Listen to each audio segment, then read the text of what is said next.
As I walk through the valley of the shadow of death, I take a look at my life and realize there's nothing left. Cause I've been blasting and laughing so long that...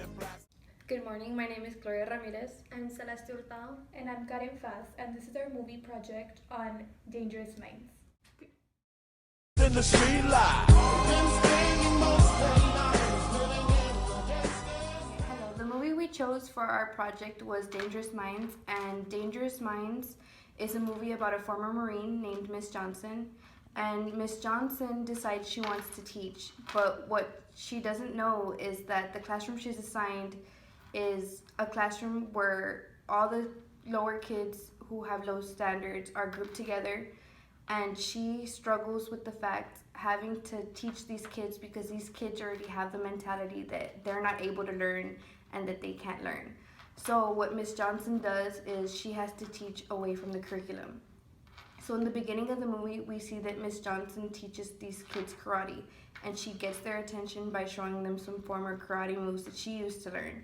And the kids are really participating and they're interacting and stuff. But because of this, she strays away from the curriculum and she ends up getting called into the principal's office. And the principal gets after her and he tells her, you're straying away from the curriculum and this could lead to liability because if one of the kids gets injured, it becomes a big thing for the school. Another thing is that she led into a reward system which expected the students to always be wanting something. So in the beginning of the movie, she bribes them with candy bars. Like whoever were to answer the questions or read off the board, she gave them a candy bar so the class would participate.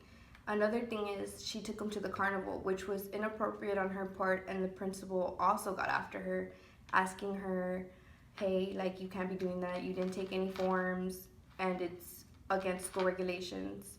So she was offering them rewards based off of what helped her out, and it strayed away from what the principal approved of.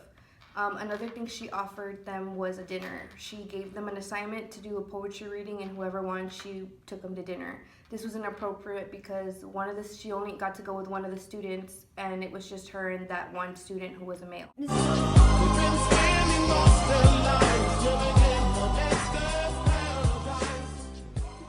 Ms. Johnson wasn't a traditional teacher. She never followed the curriculum that was given to her. That was important because the curriculum is what a teacher should be instructing on, and it shows what the students are learning, and she refused to teach that material. And the principal got after her several times. She decided to teach poetry in her class, and she would always say, if you can read poetry, you can read anything. Yet, the poems she taught in her class weren't entirely proper for a school environment. She would talk about death and drugs, and those topics were really popular because in her class, she had students that were Latino and African American, and that was mostly in her entire class. And those were topics the students could relate to. These topics were popular in her class because she allowed them to express themselves freely, something they would do sometimes too explicitly, and they would use words that aren't appropriate. Throughout the movie, we see Ms. Johnson's behavior as a teacher very inappropriate. There were two incidents throughout the movie that really stood out. The first one, she held a contest, and the winning group, she offered to take them to dinner. The day of the dinner, only one student showed up, and it was Raul. And what she should have done, she should have rescheduled to when the whole group was able to go to dinner, because it doesn't look as bad when it's just a teacher and a student having dinner together. Because anyone from the school administration or a parent could have seen them, and they could have imagined that it was more than a student-teacher relationship. And throughout the dinner, she found out Raul bought a jacket off the street and that he was gonna miss a couple days of school because he had to repay it. So she gave him the money, which was $200, so he could give the money back, which was really frowned upon because as a teacher, you shouldn't be giving your students money. The second incident that happened was Emilio was in trouble and he couldn't go home because he was afraid of someone coming after him. So she offered to have him stay at her house, which again, as a teacher, you shouldn't have a student be at your house because it can be misconstrued as more than a teacher-student relationship. Look at the situation they got me facing. I can't live a normal life. I was raised by the state. Although Ms. Johnson's behavior was not a norm or wasn't traditional, she really had the students' benefits in mind. She looked out for her students, and her students really improved academically, socially, and character-wise. You can see the transition in between the movie, how they really improve and how she gets them to express themselves and free their minds. And the only problem she really had was with authority, which was Mr. Grandy, the principal. He was very traditional and stuck to the curriculum. Although his intentions were good, he took his authority for granted, in my opinion. This especially seen in Ms. Johnson's classroom, since they were the students that were most rejected and were cast aside, put into a classroom, were grouped together due to their academic abilities and their ethnicity, due to their gang life and drugs and everything in between. So the first case that is seen in Ms. Johnson's classroom is Callie.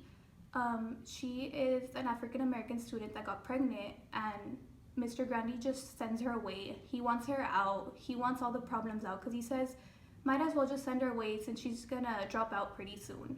So he overlooked all her academic abilities. He didn't even look for her grades. She was doing really well in Ms. Johnson's class with poetry. Analyzing the poetry was her forte. So it was like getting rid of someone that really deserved to be in Ms. Johnson's classroom. So he just wanted to get rid of the problem, but he didn't know that he was getting rid of an amazing person. And the second case was Jarrell and his brother. They were taken out of school by their grandmother because she said that learning poetry was junk and that they didn't need that, and that they needed to learn real abilities for the real world. And no one fought for them. Mr. Grandy didn't take a stand for them against the grandmother. He just thought of them as getting rid of one more problem. So I thought that it was amazing that Ms. Johnson actually went to their home and tried to fight their case. That made it seem like someone actually cared that they weren't there, as opposed to Mr. Grandy. And the third case was that of Emilio, and he was shunned away from Mr. Grandy's office for not knocking. I feel like this is a big overstepping of his authority. A student should never be shunned away. They should always be able to express themselves to the principal, and the principal should always have a solution or a way to help. They shouldn't just send someone away for something as simple as not knocking. And in this case, it ended in fatality. So it's something that the authority has to watch out for. They can't just be doing whatever they please. To see that the one